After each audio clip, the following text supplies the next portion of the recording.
Hello everybody, it's Spice Must Flow. I'm back again, and today I am doing a movie review.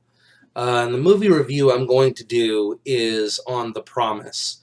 I just saw it earlier tonight, or I should say last night now. And it's a movie about the Armenian Genocide, to put it shortly. Um, it made me think of somebody I used to work with. When I was a younger man, um, I was a security guard, okay? I'm not going to say where, not going to say who, but I am going to say that I worked with a gentleman that was Armenian ethnically. He came from a country called Azerbaijan, and he escaped what was about to become a genocide. Azerbaijanis are a Turkic people, okay, and they are Muslim. They lived in the Soviet Union together with the Armenians, and the Soviets basically kind of kept them, I guess you could say, able to live together. You know, basically, even if they didn't necessarily like each other, they knew that if they started fighting, the Soviets would send in people and crush them. So, the moment the Soviets weren't there anymore, as often happens with diversity, because it's not really a strength at all and is mostly a weakness, um, they started going at each other. But the Armenians, ethnic Armenians, there were outnumbered, and so many of them escaped. Many of them simply went to Russia. Most of them probably settled in Russia, where they got asylum. But a lot of them also came to the United States, including this guy that I worked with. This movie made me think of him because he had something of a sad story, which is to say that he was an electrical engineer in the Soviet Union. He knew all these things. He comes here, he doesn't know English, doesn't have the certifications. That's why he's a security guard, okay? And his story is about what happened there. What happened in the Soviet Union, for one, but also what happened later on when he basically got ran out by a group of Muslims, um, was astounding. And one of the things he said to me as well was, you've never heard of what happened in Azerbaijan. I said, I don't think anyone in America has really heard of what happened in Azerbaijan. Most people don't know where that is or what this country is, right?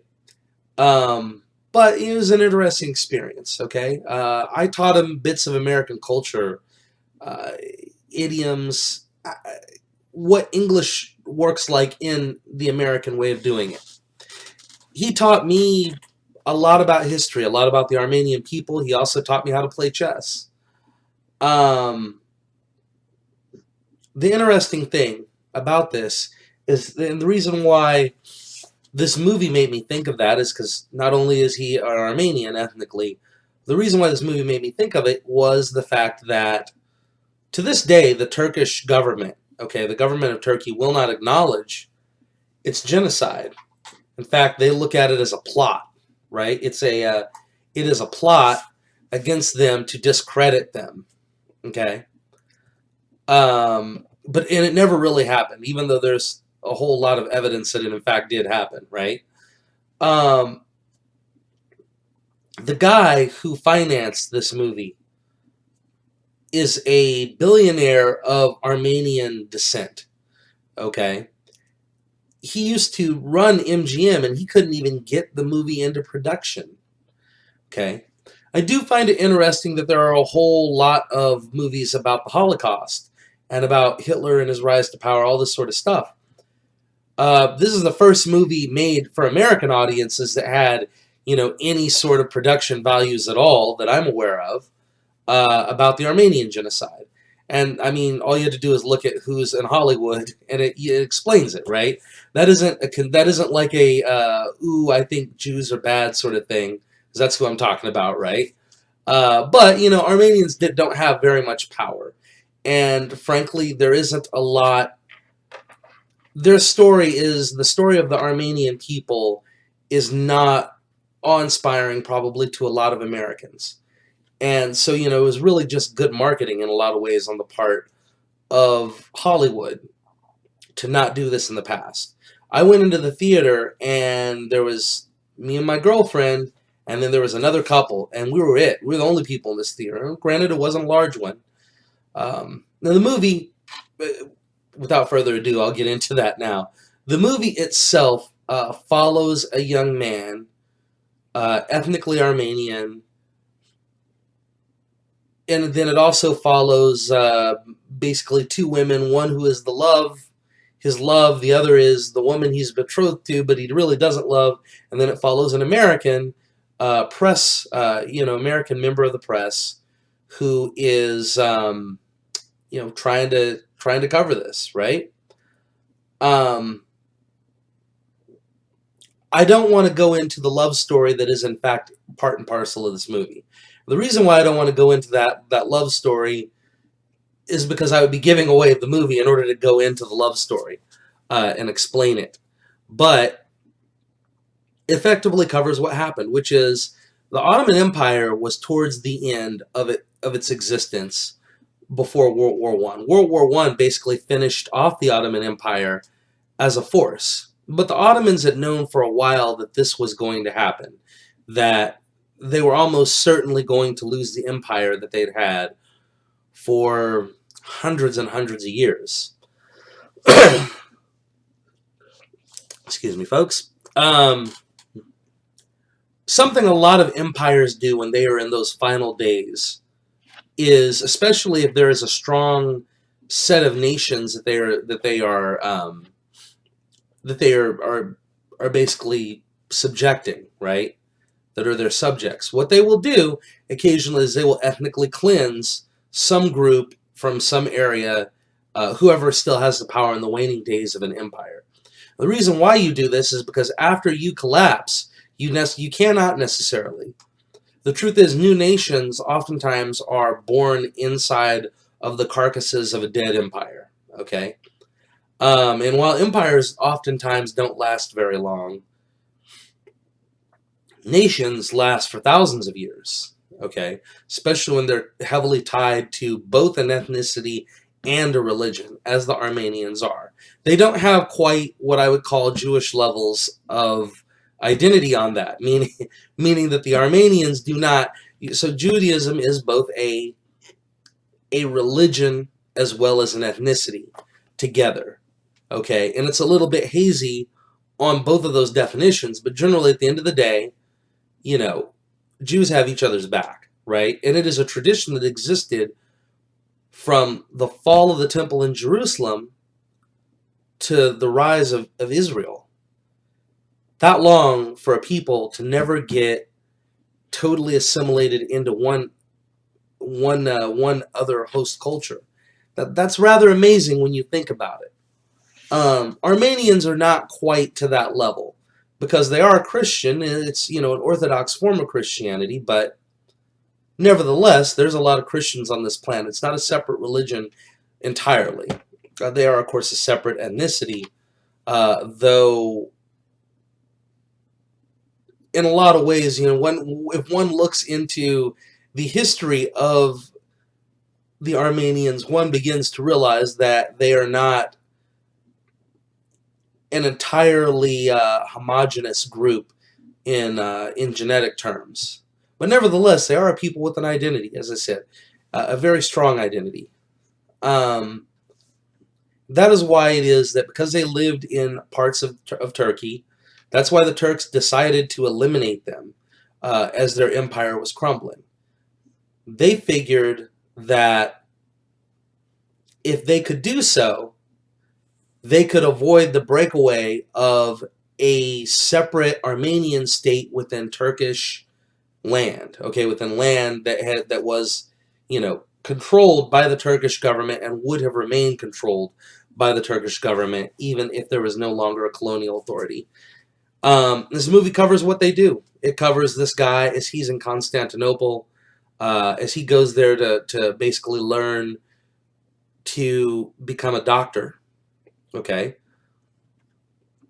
It covers what transpires to his family, what the Turks do with people. Is very interesting. The love story, I'm going to say right now, this love story was good, if for no other reason that it is a love story based around the time period and the place in which it happens. Okay, there was no modern interpretation.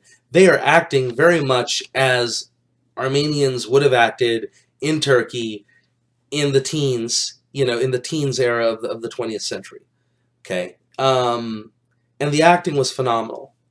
The subtlety of it, the intensity of it. One of the better movies I've seen in a long time, and it hit me on a lot of levels. It really did. Might have been maybe the first or the second time ever. I think my 2 years of being with her, I don't think my girl's ever seen me cry, but I cried at this movie. Um, I thought of Serge. I thought of the guy that I worked with, the Armenian that I worked with. Here's the interesting thing about that, right? Um, and the movie has my full recommends. I'd say go see it. It's a good thing to go see. Um, Here's the thing about it. I remember when I was talking to this guy that I worked with, okay, and I was explaining aspects of American culture, what happened here, why it is that laws work the way they do here, why it is we do things a certain way. I remember one time I looked at him and I said to him, so we were talking about the Constitution, and you know, he's basically saying, compared to the Soviet Union, it's pretty amazing. You actually write all this stuff, and then you guys seem, at least most of the time, to actually like follow through with your laws and what you believe and what you're doing and everything. And I said to him, that gun you have on your hip, don't ever get rid of that. Don't ever let anybody take that away from you. That gun is our doomsday scenario. And he kind of looked at me and everything, because there's a matter of idiom, and I said, it's what we have in case all else fails. I said, you told me what happened. You told me what happened in Azerbaijan that got you here in the United States.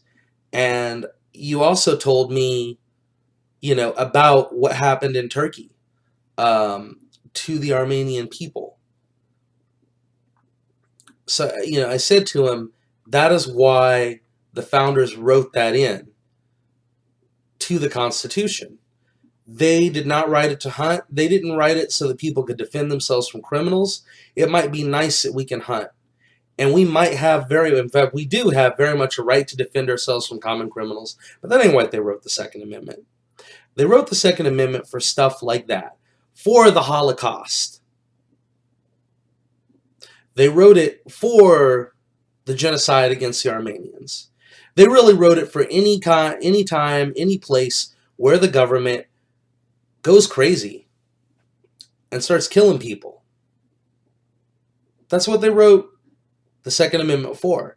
And I said to him, you just got to remember that. No matter what, if anybody ever comes along, anyone in our government, anyone whose ancestry goes back forever in this country, and they say, hey, you shouldn't have those, it's not a good idea, it's not safe, it's this, it's that, whatever.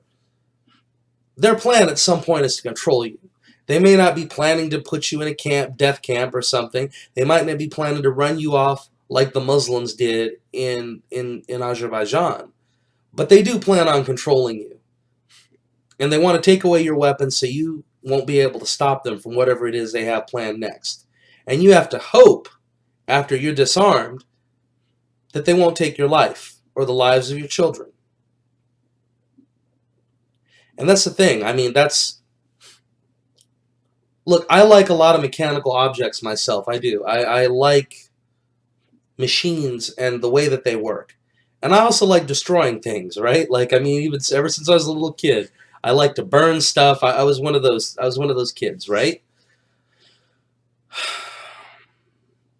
And when it comes to guns, if it were just up to me, I mean, I probably wouldn't have but one or two of them, right? But I have a few, and every last one of them has a combat purpose. And the reason why is because of the doomsday scenario situation. It's stuff like this. It happened, It's interesting. Afterwards, my girlfriend, she talks to me, and she says, Yeah, I don't think that can happen. And I said, I don't think they thought that could happen either. I don't think anybody thinks that this sort of thing could happen. And that's why it happens. We don't remain vigilant. We have to. And the truth is, everybody who dies in any mass murder by any government anywhere in the world, you have to realize something. If we don't learn from their deaths, then their deaths didn't mean shit. Seriously, they didn't. If you don't learn from those deaths, they were meaningless. You have to learn from them. These people can't have died for nothing. The people in Armenia couldn't have died, or in Turkey, who are Armenian, can't have died for nothing. The 6 million or so Jews who died in the Holocaust didn't die for anything, for nothing. The roughly 6 million Ukrainians who died in the Holodomor, which we'll probably never see a movie about, at least not in America, they didn't die for nothing. The roughly, we actually have no idea. I mean, the estimates are about 50 million, but we don't really know. People who died in the Chinese Cultural Revolution, they can't have died for nothing. And to me, that's the thing, okay? The biggest lesson we can gather from any of this stuff that happens, the biggest thing we can ever do is to obtain weapons, to train with them, and to know how to use them, and to have them. Because the chances are, if you have them, you know how to use them, and there's a lot of you that do, you'll never actually have to use them in anger. You'll just be able to use them for fun. At any rate, though, that's food for thought. As I said, I would go see The Promise. It was an excellent movie, and it has actually a very nice sentimental love story that was very nice. Any rate, though, and my tagline, considering I'm talking about the Turks, and considering what, at this very moment, their government is doing in trying to restore the Ottoman Empire, I think my sign-off is more relevant than ever. Furthermore, I consider Islam must be destroyed.